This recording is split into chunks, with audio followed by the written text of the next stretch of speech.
नमस्ते दोस्तों। आज 26 जनवरी है, तो first of all wish you all a very happy Republic Day. Then ये केमिकल काइनेटिक्स का पार्ट 4 है, जिसमें हम लोग डिस्कस करेंगे integrated rate equation for the zero order reaction and the first order reaction.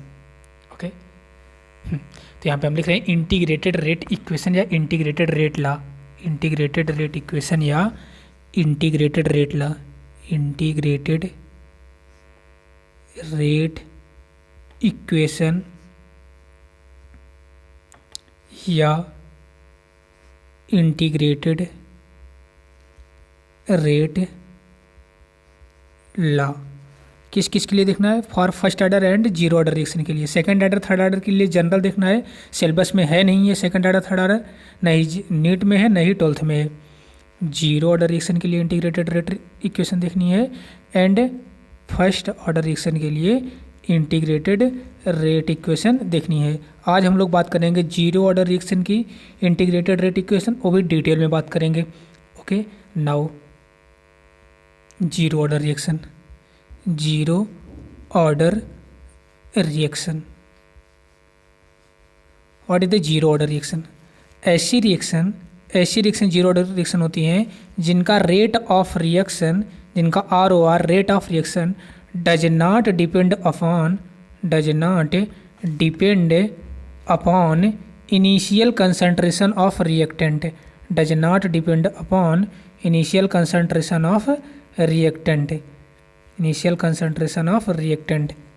वो रिएक्शन जीरो ऑर्डर की reaction में आती हैं। या according to NCERT point of view से देखा जाए what is the zero order reaction, तो एनसीईआरटी के पॉइंट ऑफ व्यू से जीरो ऑर्डर रिएक्शन की rate of reaction, zero order की रेट ऑफ रिएक्शन जो होती है directly proportional to the concentration of reactant, concentration of reactant के power के जीरो, कंसंट्रेशन ऑफ रिएक्टेंट के पावर जीरो के डायरेक्टली प्रोपोर्शनल होती है जीरो ऑर्डर की rate of reaction.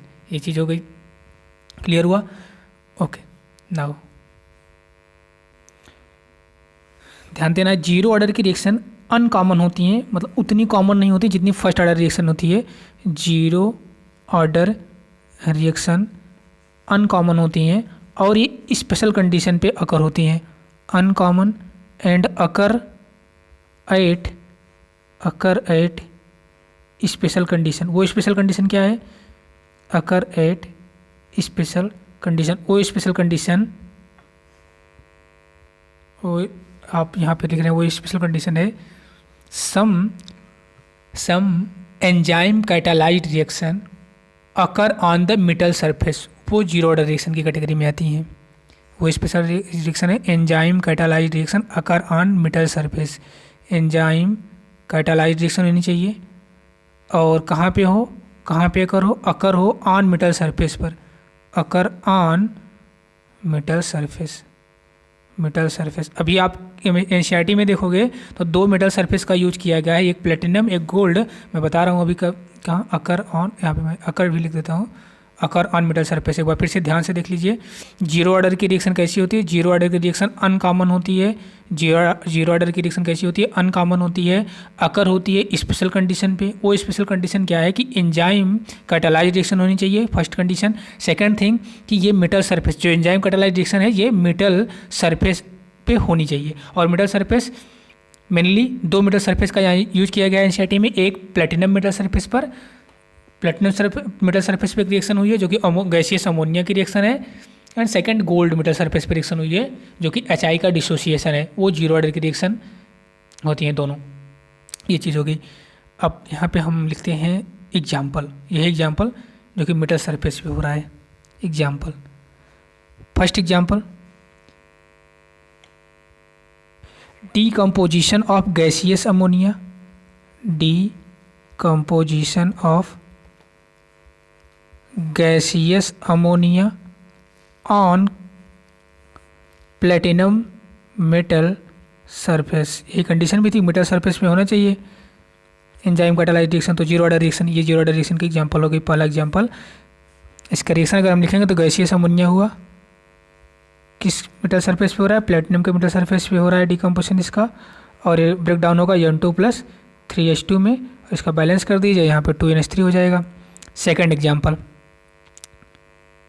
Thermal dissociation of hydrogen iodide, thermal decomposition, very sorry dissociation नहीं, thermal decomposition of hydrogen iodide, या वही dissociation of the hydrogen iodide, वो भी सही है। तो थर्मल डिकम्पोजिशन या डिसोसिएशन, वो भी वर्ड सही है, ऐसा नहीं है डिसोसिएशन गलत हो जाएगा। थर्मल डिकम्पोजिशन, बट एनसीईआरटी में थर्मल डिकम्पोजिशन आपका है, अदर बुक में डिसोसिएशन भी लिखता है।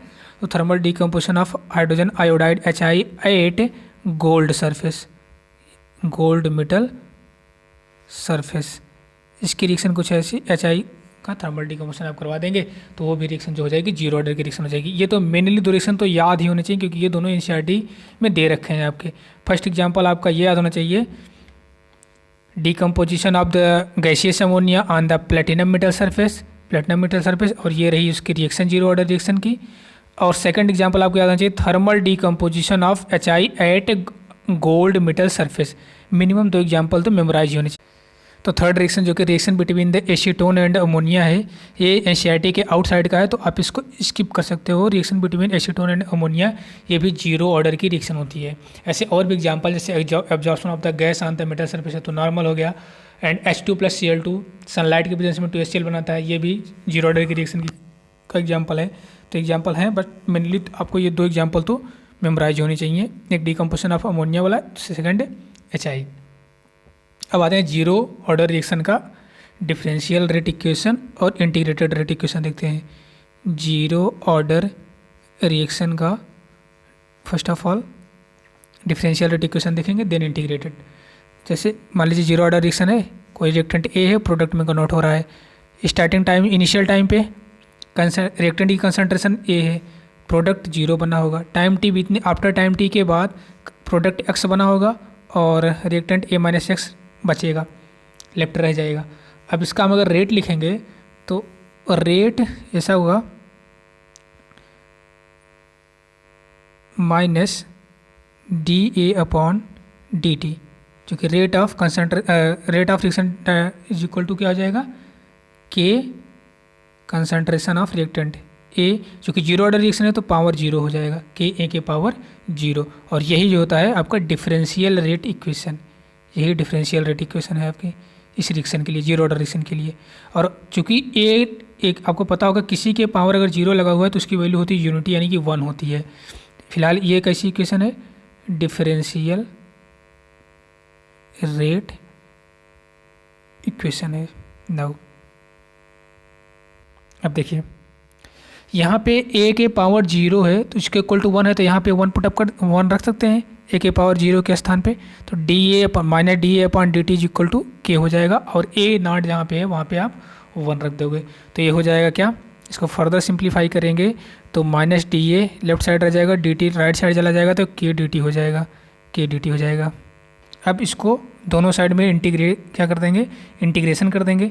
इंटीग्रेशन करने के बाद क्या मिल जाएगा, इसका हो जाएगा DA का इंटीग्रेशन हो जाएगा AT माइनस में AT is equal to KT, KDT का K कांस्टेंट है बाहर चला जाएगा, DT का DT हो जाएगा। अपर लिमिट लोअर लिमिट चूँकि जीरो से T कर रहे हैं ना, तो ये जीरो से T है और ये भी जीरो से T ही होगा, तो KT plus integration constant C, ये हो गया A minus AT is equal to KT plus C।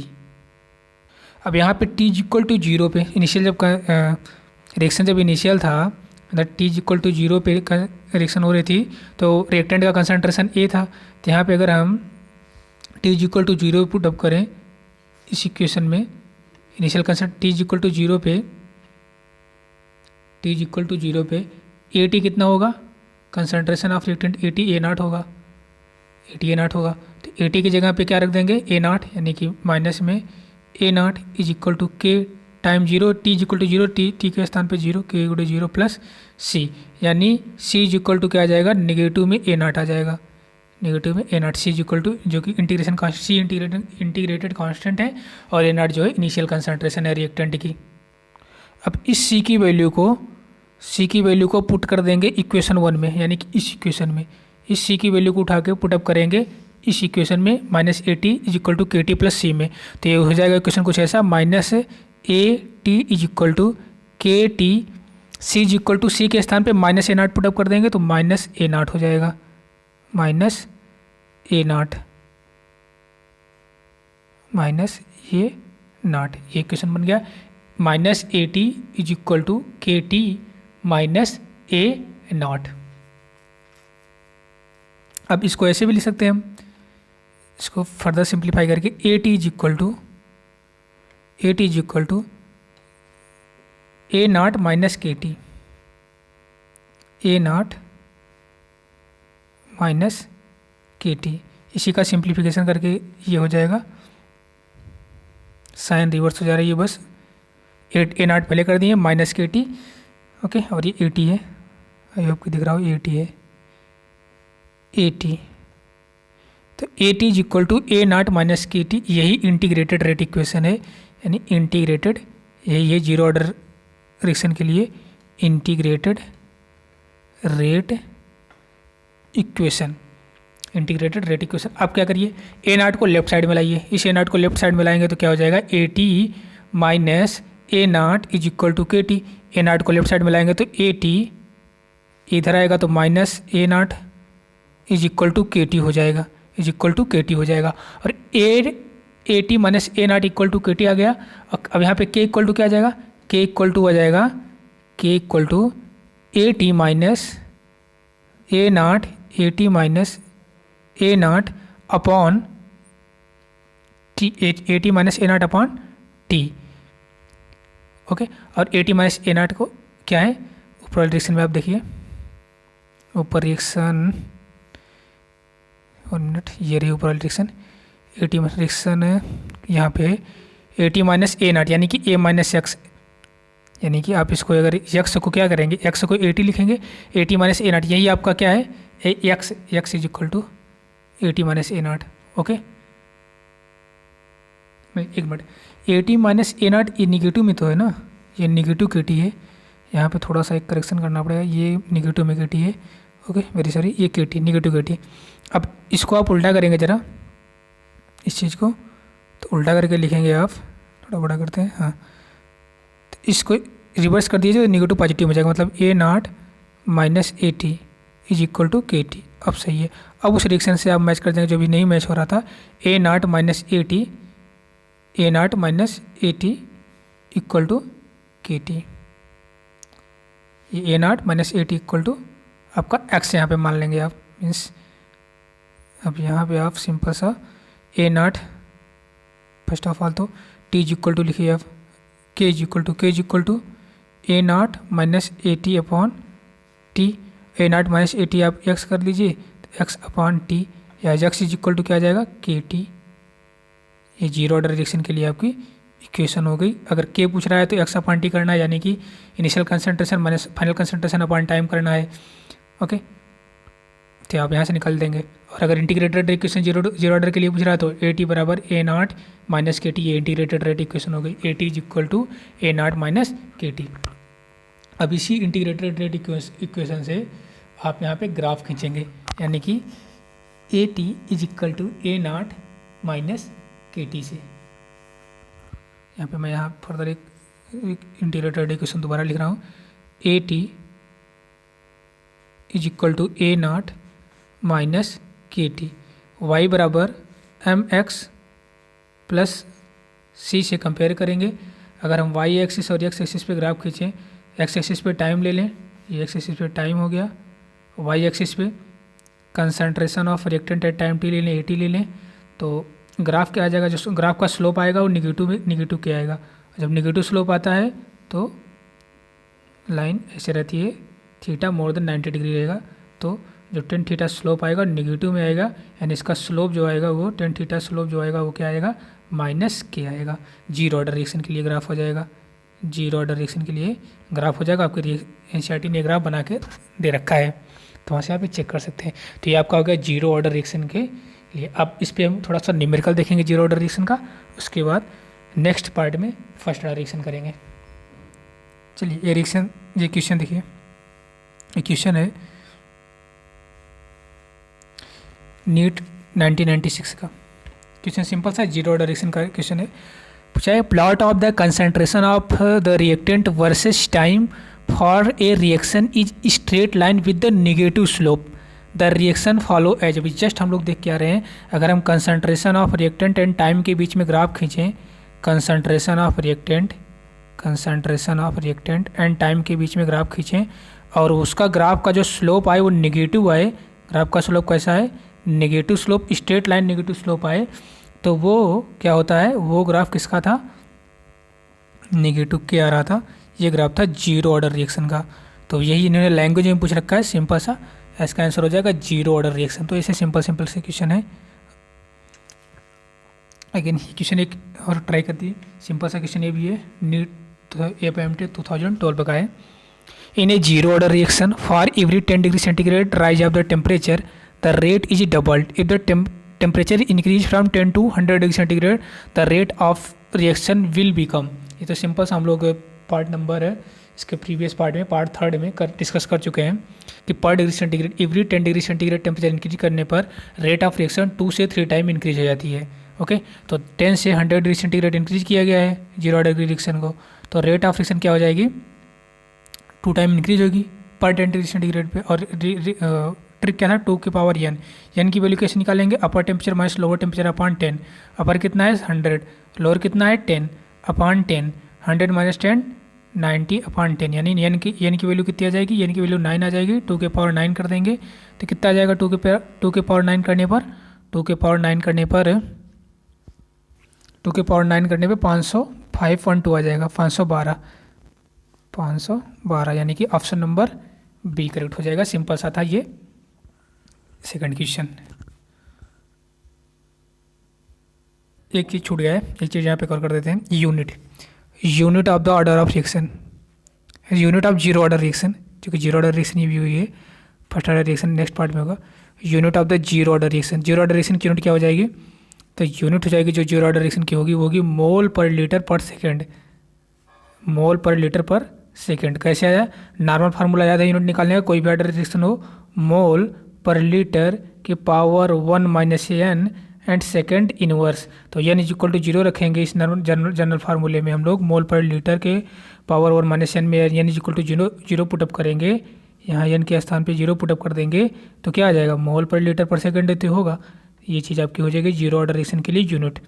अभी फर्स्ट ऑर्डर रिएक्शन इस पार्ट में नहीं होगा, नेक्स्ट पार्ट में उसके लिए नेक्स्ट पार्ट पढ़ना पड़ेगा। Now half life of zero order reaction, half life period of zero order reaction, फिर से लिख देते हैं, हाफ लाइफ पीरियड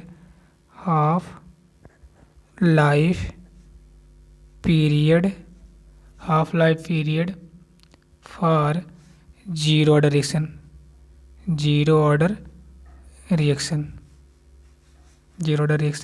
तो half life period zero order reaction किया, तो फर्स्ट ऑफ ऑल तो हाफ लाइफ क्या होती है, हाफ लाइफ पीरियड मतलब the time in which half of the initial amount is consumed. जो रिएक्शन में रिएक्टेंट का इनिशियल अमाउंट है, मान लीजिए रिएक्टेंट है प्रोडक्ट में कन्वर्ट हो रहा है, तो रिएक्टेंट का जो इनिशियल अमाउंट है टाइम जीरो पे इसका इनिशियल अमाउंट ए था, तो इसका आधा अमाउंट कंज्यूम होने पे जितना टाइम लगेगा वही इस रिएक्शन की हाफ लाइफ होगी। अगेन किसी रिएक्शन में रिएक्टेंट का इनिशियल अमाउंट का हाफ कंज्यूम होने में जितना टाइम लगेगा वही क्या होता है, हाफ लाइफ उस रिएक्शन का। यानी कि अगर हम इसमें लिखें T time zero, T is equal to T half लें, टाइम टी ना लेके, अब ये तो शुरू में तो कंसंट्रेशन ये थी, जब टाइम हाफ टाइम बीत गया तो हाफ टाइम में कितना कंज्यूम हो गया, तो जो concentration of reactant time T पे थी वो आधा ही कंज्यूम होगा, तभी तो हाफ लाइफ उसको बोलेंगे। इनिशियल जो अमाउंट ऑफ रिएक्टेंट है उसका आधा जब तक जितने टाइम में कंज्यूम हो जाएगा वही टाइम क्या होता है, हाफ लाइफ होता है। तो A T is equal to A naught by two जब कंज्यूम हो जाएगा तो वो टाइम क्या होगा, हाफ लाइफ होगा। ठीक है, ओके। यानी कि हम लोग अभी जो इंटीग्रेटेड एडिक्वेशन लिखे थे उसमें क्या लिखे थे, के टी, यहाँ पे लेकिन टी क्या है, हाफ है, तो टी हाफ के T half is equal to A naught minus A T कितना है, A T A naught by two है, तो ए नाट माइनस ए टी था, तो ए टी की जगह पे a naught by two put up करेंगे, ए नाट बाई टू इसको फर्दर सॉल्व करेंगे तो k T half is equal to two a naught minus a naught upon two. इसको फर्दर सिंप्लीफाई करेंगे क्वेश्चन को, तो k T half is equal to a naught upon two. इसको further और t half equal to क्या आ जाएगा, T half is equal to आ जाएगा ए नाट अपॉन के, इधर आ जाएगा नीचे टू के, तो ये जाएगा टी हाफ किसके लिए, जीरो ऑर्डर रिएक्शन के लिए, half life period of zero order reaction के लिए ये फार्मूला हो गया जीरो ऑर्डर रिएक्शन के लिए। इसमें आपको जीरो ऑर्डर रिएक्शन में एक चीज़ दिख रही होगी कि हाफ लाइफ डायरेक्टली प्रोपोर्शनल है किसके, इस इक्वेशन से हाफ लाइफ की इक्वेशन से दिख रही है T half directly proportional to है ए नाट के, यानी कंसंट्रेशन ऑफ रिएक्टेंट पे डिपेंड कर रहा है half life zero order reaction में।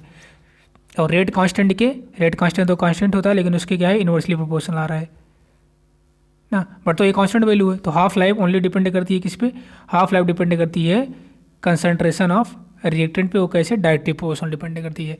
अब एक हाफ लाइफ का जनरल फार्मूला देख लीजिए, हाफ लाइफ का जनरल फार्मूला होता है T half directly inversely proportional to the a one upon a क्या है, कंसंट्रेशन ऑफ रिएक्टेंट है एन माइनस वन। ये इससे आप किसी भी ऑर्डर रिएक्शन, किसी भी ऑर्डर ऑफ रिएक्शन, कोई भी रिएक्शन का ऑर्डर हो उसका हाफ लाइफ और कंसंट्रेशन ऑफ रिएक्टेंट पर रिलेशन बना सकते हैं। जैसे जीरो ऑर्डर के लिए एन की वैल्यू आप वन पुटअप करोगे, आज जीरो ऑर्डर रिएक्शन है, जीरो ऑर्डर रिएक्शन है, अभी जो ऊपर आएगा वही देखिए वही आ जाएगा, एन की वैल्यू आप क्या पुटअप करेंगे, जीरो। तो इस इक्वेशन में एन की वैल्यू जीरो पुटअप करेंगे, टी हाफ निकल के क्या आ जाएगा, टी हाफ निकल के आ जाएगा, T half directly proportional to क्या हो जाएगा, T half directly proportional to the one by A zero minus one, यानी वन बाई ए की पावर माइनस वन, इसको सही से वन बाई ए के पावर माइनस वन। अब पावर माइनस वन हटाएंगे तो ऊपर जाएगा, तो क्या आ जाएगा, T half directly proportional to the a आ जाएगा। तो इस जनरल फार्मूले से आप पता कर सकते हैं कि हाफ लाइफ किस ऑर्डर रिएक्शन की कंसंट्रेशन पर डिपेंड करती है, किसकी नहीं। अगर आप फर्स्ट ऑर्डर के लिए निकालेंगे, जो कि हम लोग नेक्स्ट पार्ट में पढ़ेंगे, फर्स्ट ऑर्डर के लिए अगर निकालेंगे तो हाफ लाइफ कुछ ऐसी आएगी फर्स्ट ऑर्डर के लिए, T half inversely proportional to the T half है ये one by A one minus one, चूँकि एन फर्स्ट ऑर्डर के लिए एन की वैल्यू वन हो जाएगी। इस नॉर्मल फार्मूला जनरल फार्मूले में ये जनरल फार्मूला जो है T half inversely proportional to the one के पावर वन अपॉन ए के पावर एन माइनस वन, इसमें एन की वैल्यू वन हो जाएगी।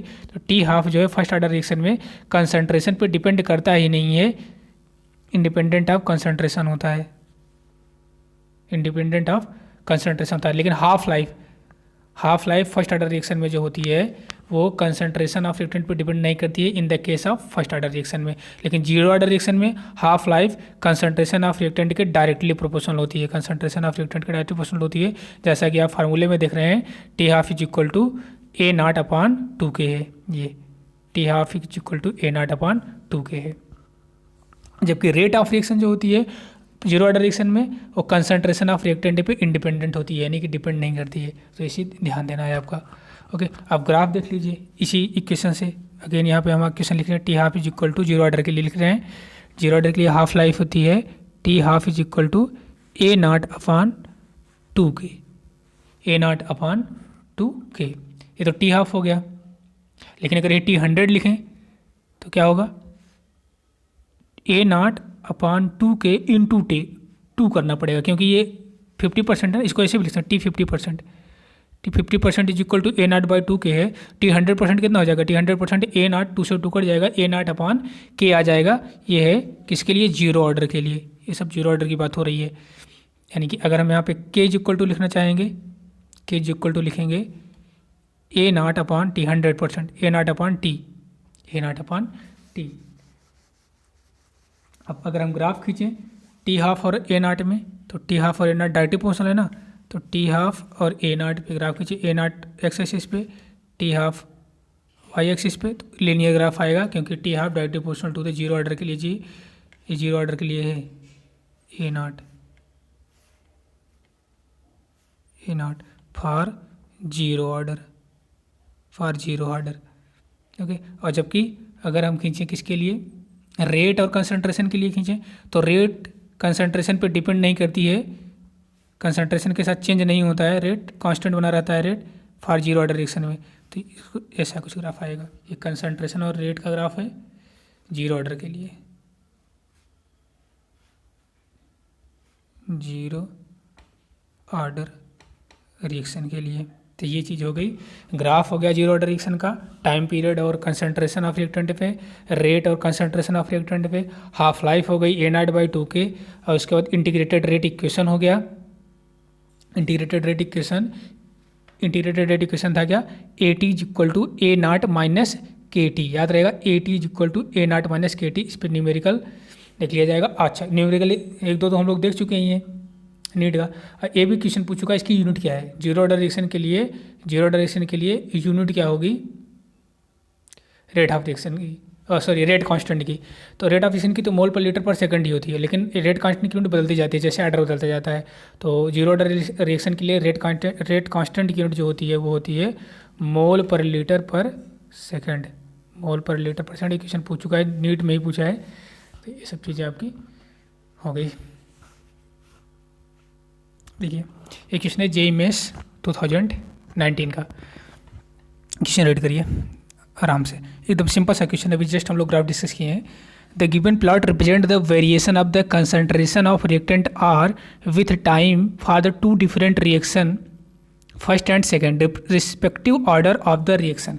तो ये कुछ ग्राफ दिया है, ग्राफ फर्स्ट और ग्राफ सेकेंड किसके बीच में, वाई एक्सिस पे दिया है रिएक्टेंट और एक्स एक्सिस पे टाइम। तो अभी हम लोग देखें ग्राफ कंसंट्रेशन ऑफ रिएक्टेंट और टाइम के बीच में ग्राफ जो देखे थे जीरो ऑर्डर के लिए, वो आ रहा था क्या, नेगेटिव स्लोप आ रहा था, नेगेटिव स्लोप आ रहा था -K। तो ये नेगेटिव स्लोप -K आएगा, और ऐसा ही ग्राफ था किसका, जीरो ऑर्डर का ग्राफ था। ये एनसीईआरटी में भी दिया है, अभी जस्ट हम लोग डिस्कस करके आ भी रहे हैं, और यही आपका JEE Mains का क्वेश्चन भी है। ठीक है, तो ये जीरो ऑर्डर रिएक्शन का ग्राफ है ये, जिसका नेगेटिव स्लोप आ रहा है। ये स्लोप नेगेटिव आ रहा है क्योंकि इसका थीटा जो है 90 डिग्री से ज़्यादा है, टोन थीटा जो है इसमें नेगेटिव आएगा, यानी स्लोप नेगेटिव -K आ रहा था। ठीक है, तो ये चीज़ आपका आ जाएगा, यानी कि ये तो जीरो ऑर्डर के लिए होगा। अब ये जीरो ऑर्डर सिर्फ एक ही ऑप्शन दिख रहा है, ये ए वाले ऑप्शन में, और सब में फर्स्ट मतलब सेकंड वाला जो पार्ट है जीरो सिर्फ ए ऑप्शन में दिख रहा है। ए 1 हो नहीं सकता, ए भी 1 नहीं होगा, 2 हो नहीं सकता, रूल आउट कर सकते, एलिमिनेट कर सकते थे।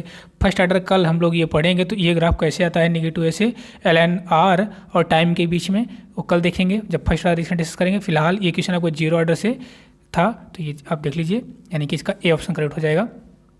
ओके ओके, इस पार्ट में इतना ही करते हैं। Okay, thank you. अब नेक्स्ट पार्ट में हम लोग फर्स्ट ऑर्डर रिएक्शन न्यूमेरिकल करेंगे, उसका डेरिवेशन देखेंगे, फार्मूला, उसके बाद temperature dependency of rate of reaction, ये डिस्कस करेंगे।